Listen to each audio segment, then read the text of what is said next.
ഇന്ന് നല്ലൊരു ബ്രേക്ക്ഫാസ്റ്റ് റെസിപ്പിയാണ്. വളരെ പെട്ടെന്ന് ഉണ്ടാക്കിയെടുക്കാൻ പറ്റുന്ന ദോശയും ചമ്മന്തിയും നമുക്ക് എങ്ങനെ ഉണ്ടാക്കാൻ നോക്കാം. അതിനുവേണ്ടി 1 കപ്പ് റവ ഇതാ മിക്സിയിലിട്ട് ഒന്ന് പൊടിച്ചെടുക്കുന്നുണ്ട്. ഇപ്പോൾ ഇതാ നന്നായി തന്നെ പൊടിച്ചെടുത്തിട്ടുണ്ട്. ഇതൊരു പാത്രത്തിലേക്ക് മാറ്റാം. ഒട്ടും തരിയില്ലാതെയാണ് ഞാൻ പൊടിച്ചെടുത്തിട്ടുള്ളത്.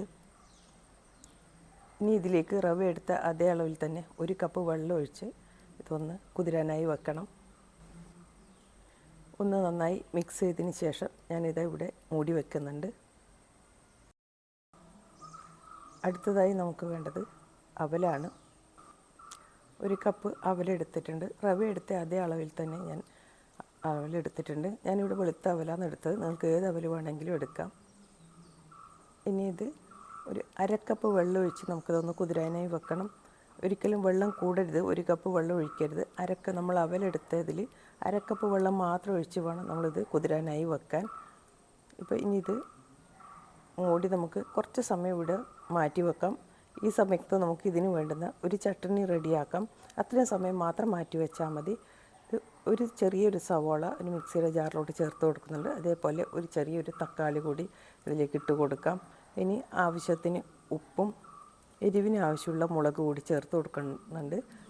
ഞാൻ 1.5 ടീസ്പൂൺ എരിവുള്ള മുളക് പൊടിയാണ് ചേർത്ത് കൊടുക്കുന്നത്. കാശ്മീരി മുളകാണെങ്കിൽ നിങ്ങൾക്ക് അളവ് കൂട്ടിയെടുക്കാം.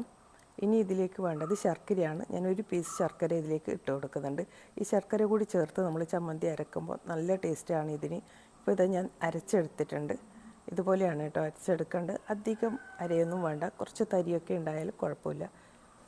ഇനി ഇത് കടുക് താളിച്ച് അതിലേക്ക് ഒന്നിട്ട് ചൂടാക്കിയതിന് ശേഷം നമുക്കിത് ഇതുപോലെ ചട്നി സെർവ് ചെയ്യാം. ഞാൻ കടുക് താളിച്ച് അതിലേക്ക് തന്നെ ഈ കൂട്ടിട്ട് ഒന്ന് ചൂടാക്കി എടുത്തതാണിത്.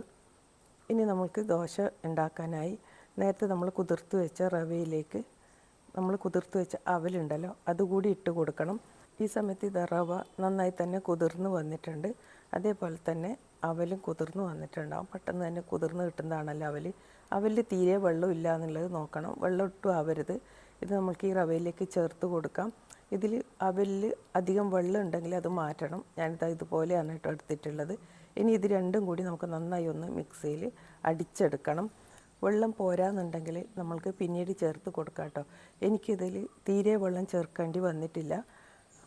അപ്പോൾ കുതിർക്കുമ്പോൾ വെള്ളത്തിൻ്റെ അളവൊക്കെ ഇതേപോലെ കൃത്യമായി നോക്കണം നമ്മൾ. എന്നാലേ നമുക്ക് നന്നായി തന്നെ ദോശ ഉണ്ടാക്കാൻ പറ്റുള്ളൂ.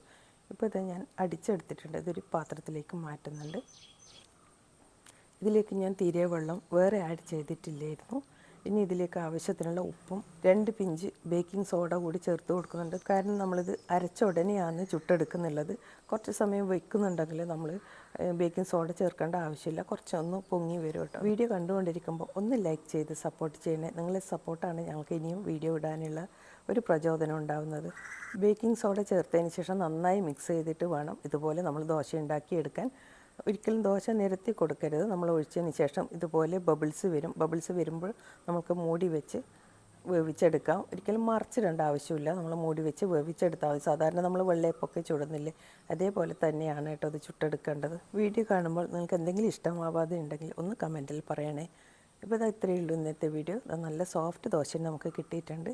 Thank you for watching.